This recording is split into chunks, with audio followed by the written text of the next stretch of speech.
Magandang araw mga kasama. Ang pag-usapan natin ngayon mga kasama ay tungkol dito sa automatic aiming system by center ball head. Ang ibig sabihin nito mga kasama ay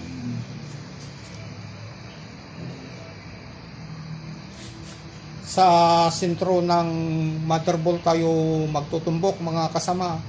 Bali straight shot ito mga kasama, walang pictos mga kasama. Sige, umpisaan natin mga kasama. Ang gagawin natin ay kunin natin yung center to center line mga kasama.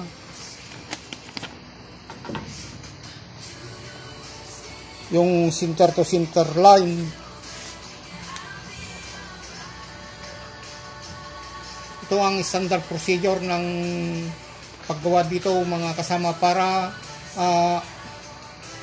ma-pinpoint natin yung contact point. Kaya dito yung contact point, dito natin ipapasok. Ito yung center to center line, dito yung contact point mga kasama. Yung pangalawang procedure ay kunin natin yung distance nito. Ito yung contact point, yung distance nito sa center to center line. Yan ang distance. Pagkatapos yung susunod na procedure ay itong distance na ito ay ilipat natin dito. Dito. Kaya ito yung distance yan. Kaya nandito rin yan. Sa kabila ng mother ball. Pagkatapos kukuha tayo ng reference line o yung parang reference na inclination ng stick natin, itong takaw. Dito natin patatamaan dito ito yung center to center line dito. Yung intersection ng object pole at saka itong center to center line. Pagkatapos dito sa distance na yung ililipat natin na distance ng contact point dito, ililipat natin dito. Yan.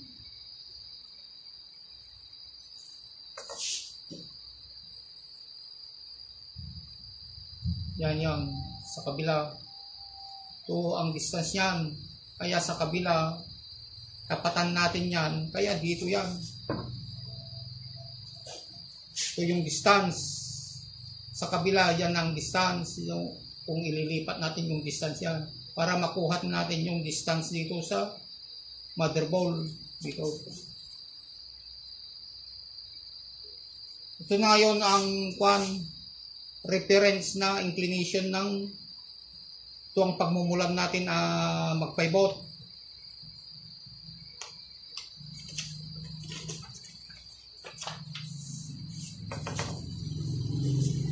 Kaya dito natin i-align yung stick natin papunta dito sa contact point ng intersection ng center to center line. Ito yung contact point. Pagkatapos mag-pivot tayo hanggang sa sentro ng mother ball. Saka natin tutumbukin. Ganyan lang mga kasama.